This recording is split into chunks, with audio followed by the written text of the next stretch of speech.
E o ex-secretário do PT, Silvio Pereira, foi condenado a 4 anos e 5 meses de prisão em regime semiaberto por corrupção passiva em processo ligado à Operação Lava Jato. Na mesma ação, também foram declarados culpados o empresário César Roberto Santos Oliveira, dono da GDK, que cumprirá a mesma pena, e o ex-diretor da Petrobras, Renato Duque, que deverá ficar 3 anos e 11 meses em regime aberto.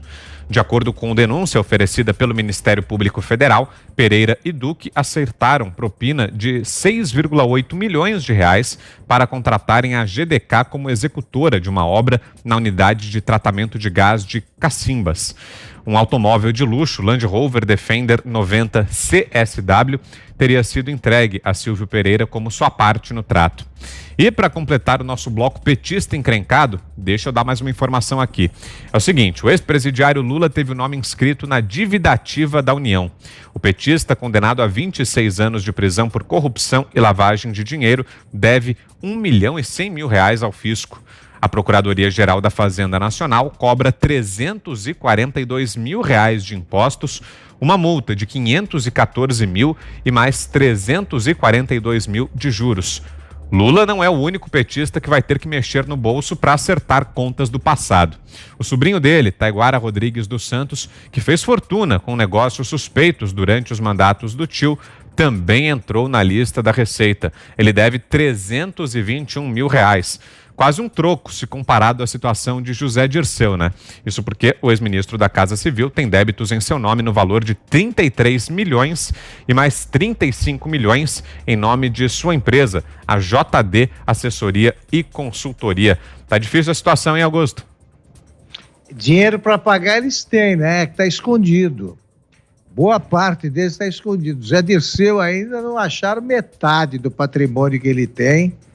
Boa parte dele em terras no Rio Grande do Sul, que ele tem em nome dos outros. Mas eu queria lembrar aqui uma situação que é até engraçada. A gente é obrigado a rir dessas coisas desastrosas.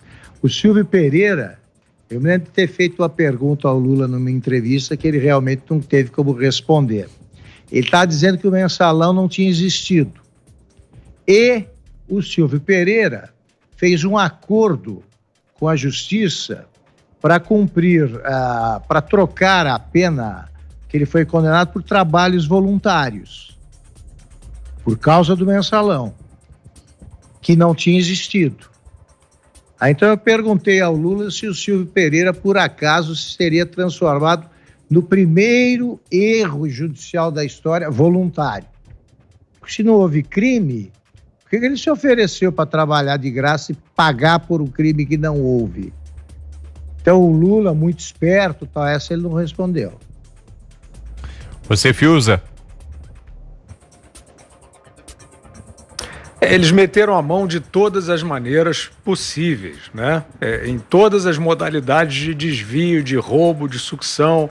Teve a contabilidade criativa, Dilma caiu por causa da pedalada fiscal, que era uma maneira de desviar dinheiro do Tesouro para as instituições, né? Caixa, BNDES, e a partir dali abrir uma torneira de créditos para projetos que seriam, na ponta, objeto de desvio. Então você calcula, Vitor, assim, o que esses personagens, o que esse Estado-Maior petista gastou com advogados desde o ano de 2005, ano do mensalão, né? 15 anos de advogados caríssimos.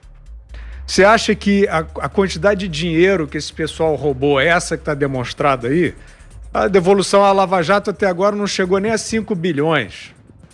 Eles roubaram muito mais do que isso. Então, aquilo que o Augusto estava falando anteriormente sobre essa questão, esquece o PT, para de falar do Lula, tem fixação no Lula. Não tem nada a ver com isso, não tem nada a ver com revanche, não tem nada a ver com uma implicância pessoal. Qual a importância disso?